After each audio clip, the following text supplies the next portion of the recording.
कल आप अधिगम टॉपिक शुरुआत कर दी क्या अधिगम के किनो यानी कि जो आप अधिगम में पहला परिभाषा पढ़ी कि जो सामाजिक वातावरण में रहते हुए जो ज्ञान प्राप्त करी जाए आपके व्यवहार में उतारी जाए वो अधिगम कहलाए हुए क्या ठीक है आप बात समझ आ गई लेकिन क्या अधिगम क्या किन को नहीं का बीमारी कारण जो अधिगम हो वो अधिगम को नहीं हो जो परिपक्वता यानी कि उम्र बढ़ने बाद में या मानसिक विकास हो वो अधिगम को नहीं हो बिना अधिगम की श्रेणी में कौन जाके तो क्या है इन सिद्ध करो सिद्ध किया करो का परिभाषा द्वारा सिद्ध कर दो सार्टेन नामक विद्वान अपन परिभाषा दी का सारा दिन होने वाले यानी कि प्रतिदिन अपन की पॉइंट याद रखना सार्टेन वो सारा दिन तो प्रतिदिन होने वाले नए नए जो अनुभव है वे अधिगम के पावलव पावलव को जो अनुकूलित अनुक्रिया हो पावलव को के अनुकूलित अनुक्रिया हो सिद्धांत भी हो करो एंड करो का के करो नयो ज्ञान प्राप्त करो और के करो का नई क्रिया करो कुछ भी करो नयो ज्ञान प्राप्त करो मनोवृत्तियों अर्जन करो वो अधिगम है बिन बाद में गेट्स के अनुसार गेट्स के करो का अनुभव एवं प्रशिक्षण के द्वारा अनुभव एवं प्रशिक्षण जो गेट को निर्माण करना हुआ बिन अनुभव हुआ बिन प्रशिक्षण हुआ दो तीन शब्द ही याद रखना है बिन क्रोन वेग यानी कि जो करेन वेग करवानी यानी कि जो पीछे को ज्ञान है वो आगे आने वाला में सहायक हुआ है थॉर्नडाइक की जो सिद्धांत है अनुकूलित वो उद्दीपन अनुक्रिया सिद्धांत है यानी कि उचित उद्दीपन के साथ उचित अनुक्रिया का तालमेल बिठाना अधिगम कहलायो। अब वुडवर्थ यानी कि जो लकड़ी ही बिंगो कुछ भी और निर्माण करनो तो वो अधिगम कहलायो। पील यानी कि कील यानी कि वातावरण को अनुसरण करते अब दो परिभाषा काल रहेगी वे आज बताऊं। अब स्किनर के व्यवहार में उत्तरोत्तर अनुकूलन ही अधिगम है। स्किनर आ बात कही का व्यवहार में उत्तरोत्तर अनुकूलन ही अधिगम है।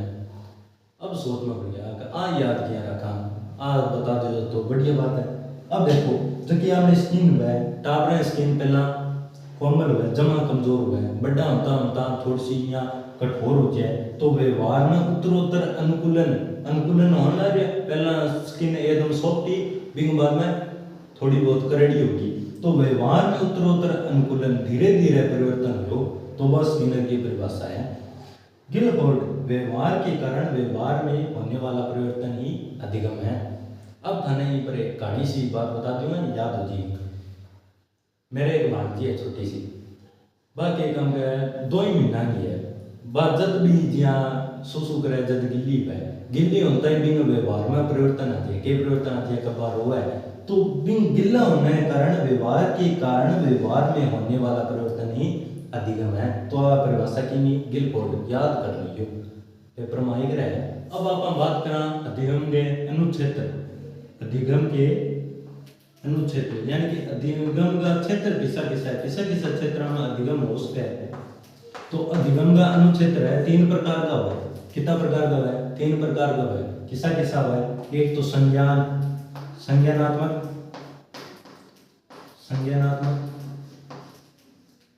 एक वह जो क्रियात्मक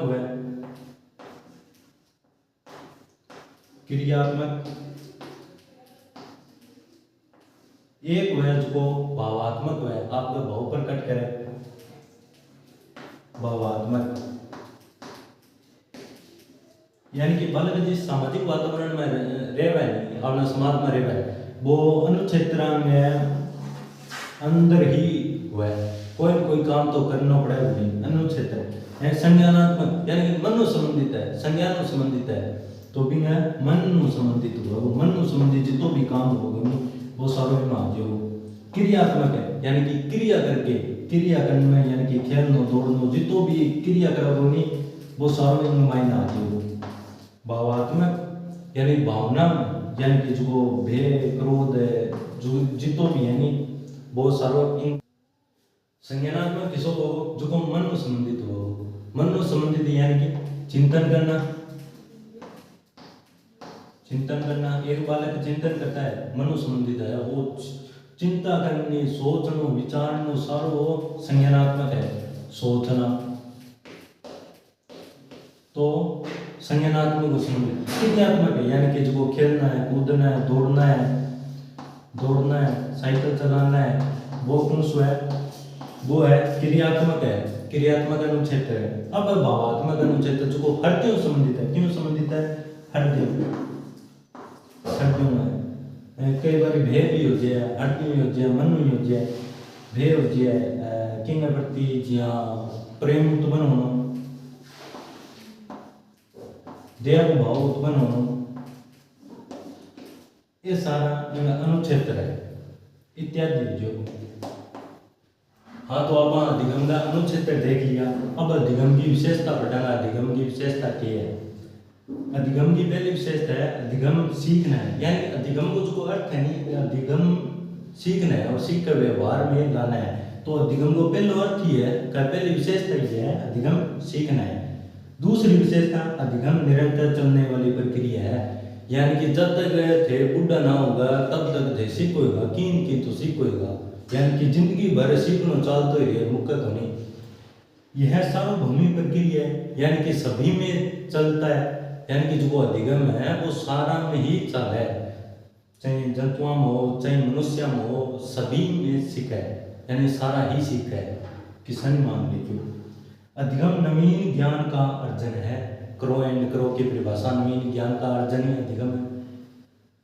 अधिगम सक्रिय प्रक्रिया है। हाँ, अधिगम सक्रिय प्रक्रिया है, क्यों? बिना कोई कार्य करे बिना अधिगम को नहीं है, तो कार्य ही करे अधिगम आ गए।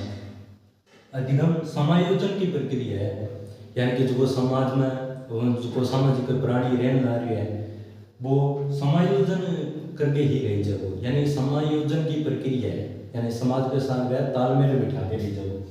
अधिगम वातावरण की उपज है, यानी वातावरण के अनुसार भी अधिगम हुआ है। कई बार वातावरण बहुत प्रभावित करे है, तो वातावरण अनुकूल ना हो तो अन अधिगम या अधिगम ही कोनी हुए कई बार, यानी कि पढ़ाई में बाधा उत्पन्न हो जाएगी।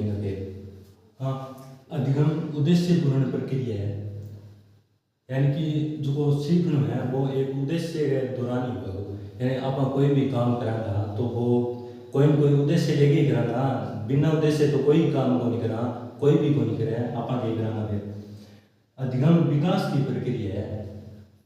अधिगम जो जिंदगी भर चलने ला रही है, आप विकास जिंदगी भर ला रही है, तो अधिगम विकास की प्रक्रिया है।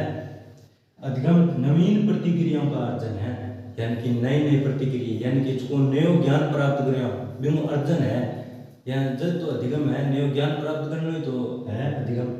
अधिगम आदतों का निर्माण है।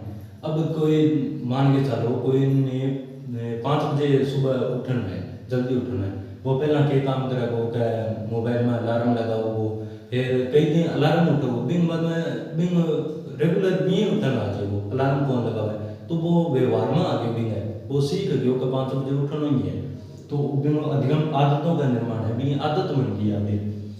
अधिगम मनोवृत्ति का अर्जन है, यानी कि आप जो मन में विचार लिया वो आपने अधिगम है, यानी कि कोई भी कार्य करता होगा जो मन में विचार आ वो अधिगम है। अधिगम अनुभव व प्रशिक्षण का परिणाम है, गेट्स की परिभाषा आदि।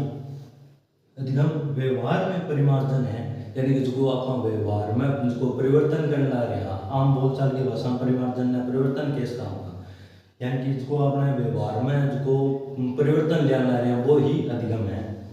अधिगम कार्य व उत्पादन है, आप खेती करा तो खेती करा जब बिन मायने उत्पादन हुआ, आप काम करके बिन उत्पादन करा वही अधिगम में हुआ है।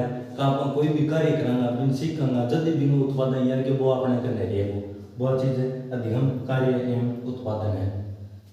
अधिगम विवेकपूर्ण प्रक्रिया है, यानी कि आप जो मन हुआ नहीं बेब आधारित है, आप के सीखन ला रहे हैं, विवेकपूर्ण है, यानी आप मन ने जो के को नहीं का अपन आ चीज सीखनी है तो सीखनी है, अगर मन कहती है नहीं कौन सीखनी तो कि तो जोर मार लियो ताण मार लियो की कोनी पल्ला पड़ेगी।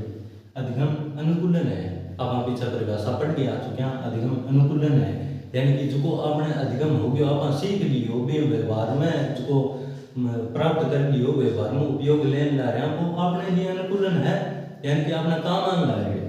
अधिगम वातावरण का अनुसरण है, यानी कि जिसको वातावरण मिलेगो विश्व ही सीखी जाएगो। अन अधिगम भी अधिगम है, अब देखिएगा थोड़ी सी कौन सा चल रही का बाकी सारे तो जच जी अन अधिगम जो न अधिगम है वो क्या अधिगम हो सकता है, वही हो सकता है, यानी कि आप जब मान के चलो कोई भी कार्य करने ला रहे हैं, हाँ बीमा आप गलती होगी, अब दूसरे वो चीज करने ला रहे हैं तो वह गलती दोबारा ना हो, बात सीखनी अपन कर बात गलती ना हो। यानी कि एग्जांपल दूं तो मान के चलो मैं मोटरसाइकिल लेके जा रहा हूँ और सड़क पर एक गड्ढा आ गया, मोटरसाइकिल बिंग माकर उड़ गया। अब मैं क्या सीखूंगा कि मोटरसाइकिल अगली गड्ढे हट कर आऊँ तो मोटरसाइकिल ये गड्ढे में ना गिरना, यानी कि सार कटी पा रहे ना भी गड्ढे में खोल ले आना। बात मैं सीख ली तो वो अनधिगम है, नया सीखना ही अधिगम है। अब कई बार असफलता ही सफलता की कुंजी है, यानी असफलता ही नया सीखना असफलता ही और बाद में बिन सफलता मिल गई, यानी कि मैंने सीख के बाद में अधिगम दृष्टिकोण में परिवर्तन है। यानी कि आपने व्यवहार में परिवर्तन होने लगे तो आपने देखने को नजरिए और चेंज होने लगे तो अधिगम दृष्टिकोण में परिवर्तन है।